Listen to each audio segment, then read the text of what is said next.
Boxing Truth here, back with another video. Well, news came out recently, which was very disappointing, man. Was really looking forward to Munguia retiring Golovkin, but Golovkin knew that he wasn't going to be able to withstand the onslaught, wasn't going to be able to handle the youth, the power, the physicality of Munguia. So whatever reason, decided to pass on this fight, which was really a huge fight for DAZN, really big fight in boxing. Would have generated a lot of attention, headlines, and it would have gotten a lot of picks from people that just know that Munguia would have been the guy to retire Golovkin. So it's disappointing that this fight didn't happen. De La Hoya is making a mistake for not doing everything possible. I don't know what the details. Maybe Golovkin ducked the fight. Maybe he just didn't want it. Maybe he knew Munguia would beat him, or the money wasn't right, or the timing wasn't right, whatever. But De La Hoya is making a mistake if he allows some other chump to beat Gennady Golovkin, because Golovkin is there for the taking. But this fight is announced for Munguia is disappointing. I mean, Seleki's a decent opponent, but it's not a step forward, it's not a step backward. It's pretty much the same. It's a little bit of a step backward compared to Toriano Johnson. Johnson's been a middleweight contender for years. Selecki, he can compete at middleweight, but he hasn't really done much at the end of the division. Lost his landslide defeat to Andrade. Did well against Rosado, so he is a contender at middleweight. I thought he beat Jacobs, to be honest. But, Selecki is what he is. Not the biggest name, not the best available opponent. And it's another showcase victory for Jaime Munguia. He'll knock out Selecki, look good. Good fight to look good in. But the Golovkin fight is what's really... That's the fight that really should have happened.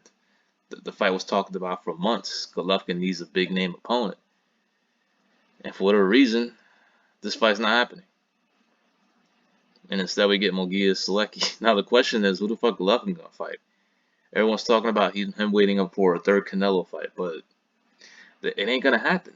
If it ain't happen now, it ain't gonna happen later. Canelo's not interested in a third Golovkin fight. We already know what's gonna happen anyways. No need to see that fight again after the whooping he took in the second fight. So Golovkin is, I don't know what the fuck he's doing. He's MIA. Doesn't want to fight nobody. Wants to, his dick riding fans wants to say he beat Canelo twice, but I mean, look what he's doing in the interim. Canelo's making history, unifying, moving up divisions, knocking out light heavyweight champions, and this guy is freaking fighting Steve Rolls, going life and death with Derevyachenko, and looks faded against a weak mandatory opponent against Camille Scrimetta. But y'all want to still say he beat Canelo though, right? This just further proves that Canelo won those fights, both of them. He's on a different stratosphere, and Golovkin's on his way out. Cherry picking in hopes of getting a third Canelo fight. Not taking risks, not moving up divisions, not unifying, avoiding Andrade, not doing what it takes to make a Charlo fight. That's another big fight he can make, and that fight ain't gonna happen either. Not showing any interest in making a fight with Munguia. Are you serious? This is your biggest big name opponent in the IBF rankings.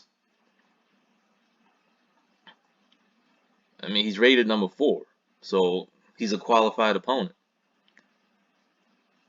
It's not much to choose here in the top 15. He has no mandatory, so he could unify if he wants. Everyone's talking about Murata. That fight ain't gonna happen, bro. That fight only makes sense in one place of the world, and right now, no one's allowed to go there unless you want to quarantine for 14 days. So that fight I don't see happening next. If it does happen, it happens later in the year when shit, gets more back to normal. Jamal Charlo, he's right there. He's waiting, but most likely he's gonna fight on Showtime against Montiel in the title defense. They're not really doing anything big. I just don't get it, man. PBC don't push to make Golovkin fight. Golovkin doesn't push for unification. Avoids Munguia. Still waiting for a third Canelo payday.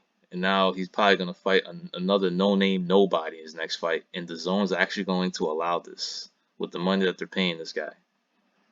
I'm telling you, bro, he's going to fight another no-name contender for his next fight.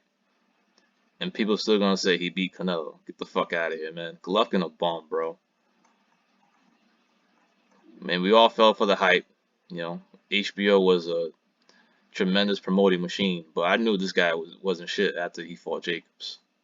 It was all promotion, man. Couldn't do shit against Jacobs. Couldn't do shit against Canelo twice. Couldn't do shit. Couldn't look explosive against Deryevchenko. But you could have beaten anybody from 154 to 175, though, right? Oh man, Abel Sanchez was your guy, bro. He really promoted your ass too, man. He really was the hype behind you. But he was so biased. I mean, his love for you just blinded him in terms of your ability. But now that he ain't working with you, he knows you ain't shit no more. He knows Canelo will knock your ass out in the third fight. Man, it's disappointing, man. I really wanted to see Munguia retire Golovkin. Unfortunately, somebody else might get that chance. De La Hoya made a mistake, man. You can't let this guy... I mean, he most likely will fight another no-name his next fight. But, you know, Golovkin getting older, slower. And the conditioning ain't what it once was. This no-name bum might beat him. Just never know. Opportunity slipped through the fingers, man. Munguia would have knocked Golovkin out. It's a shame we might never get to see that fight. This is Boxing Truth. I'm out.